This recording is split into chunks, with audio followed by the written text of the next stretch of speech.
The real deal, Spanish language.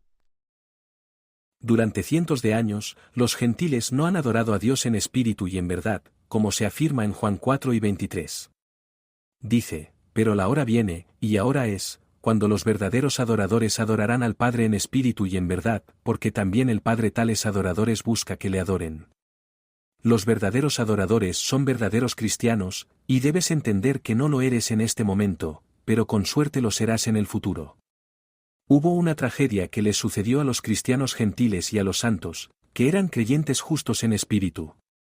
Fueron asesinados por otros supuestos creyentes que eran justos en físico. Todos se llamaban cristianos hace cientos de años, tal como se llaman hoy. Los verdaderos cristianos son los únicos que pueden darte la verdad sobre el Nuevo Testamento porque tienen el Espíritu de verdad en ellos. Dios tiene un orden, Dios a Jesús y Jesús a los discípulos. La verdad y el misterio fueron revelados a los discípulos.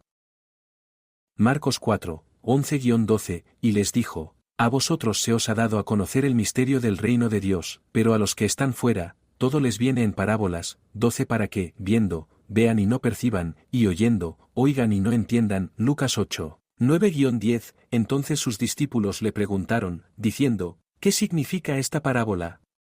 10 y él dijo, a vosotros se os ha dado a conocer los misterios del reino de Dios, pero a los demás se les da en parábolas, para que, viendo, no vean, y oyendo, no entiendan. Los discípulos fueron llamados cristianos por primera vez en Hechos 11 y 26. Los cristianos pasan por el proceso de santificación y se convierten en santos.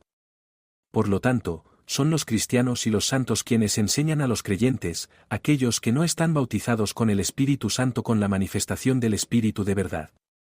Los creyentes deben escuchar la verdad de los verdaderos cristianos o santos.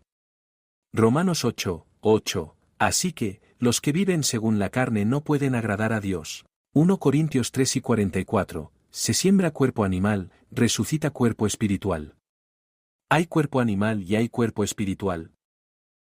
Efesios 1 y 13. En él también ustedes, habiendo oído la palabra de verdad, el evangelio de su salvación, y habiendo creído en él, fueron sellados con el Espíritu Santo de la promesa. Es imprescindible tener el Espíritu de verdad para enseñar la verdad. Solo los verdaderos cristianos y santos tienen el Espíritu de verdad en ellos. Juan 4 y 13. Pero cuando Él, el Espíritu de verdad, venga, los guiará a toda la verdad, porque no hablará por su propia cuenta, sino que hablará todo lo que oiga, y les hará saber lo que habrá de venir. Dios se encargará de quienes mataron a los verdaderos cristianos y santos. Mi objetivo es prepararlos para ser santos. Y antes de ser santos, primero deben ser verdaderos cristianos. Un verdadero cristiano está lleno del Espíritu Santo y habla en otras lenguas, como se afirma en Hechos 2, 4. Es irónico que quienes matan a verdaderos cristianos se llamen cristianos. No ha habido ni un solo cristiano verdadero desde la matanza de todos los verdaderos cristianos hace cientos de años. El hecho de llamarse cristiano no lo convierte en tal. Debe cumplir con la definición de Dios en el Nuevo Testamento. Comprender la tragedia de lo que les sucedió a los creyentes gentiles es simplemente usar el sentido común.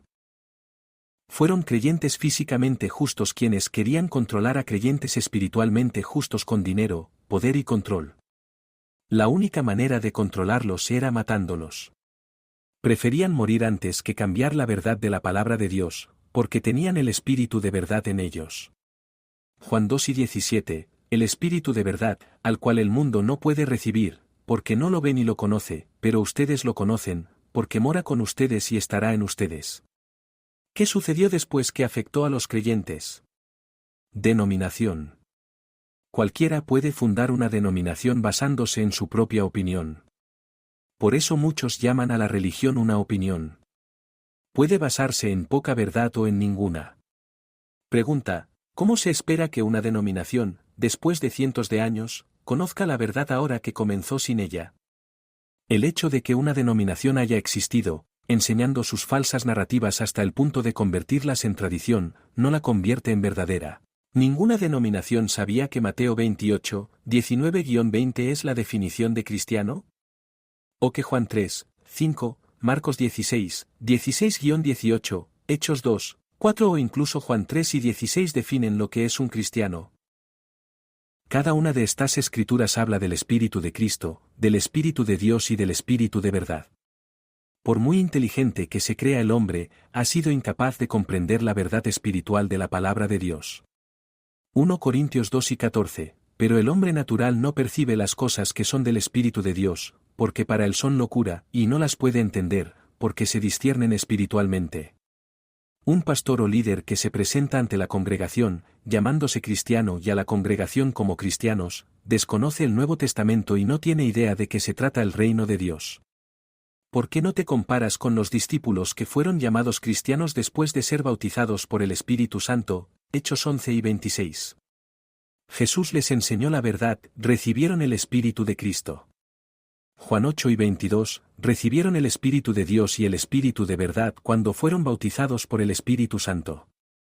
Hechos 2, 4. Y debes hablar en lenguas, Marcos 4 y 17. Hechos 2, 4 dice, y todos fueron llenos del Espíritu Santo y comenzaron a hablar en otras lenguas, conforme el Espíritu les daba que hablasen. Necesitas el Espíritu de Cristo, el Espíritu de Dios y el Espíritu de verdad para ser lleno del Espíritu Santo. Quienes hablan en lenguas ahora necesitan que se les enseñe la verdad antes de poder recibir el Espíritu de verdad. Un creyente, creyéndose cristiano, dijo que había nacido en esta denominación y que moriría en ella. Debido a que esta denominación ha existido durante cientos de años, se ha convertido en una tradición con sus falsas narrativas. Los creyentes deben comprender que después de morir físicamente, siguen viviendo espiritualmente. Juan 5 y 29. Y los que hicieron lo bueno, saldrán a resurrección de vida, y los que hicieron lo malo, a resurrección de condenación. El objetivo de la Iglesia es que los creyentes se conviertan en cristianos y santos. La Iglesia no se estableció para satisfacer ni para enriquecer a sus líderes. ¿Despierta? Escucha y recibe en tu corazón la verdad de la palabra de Dios.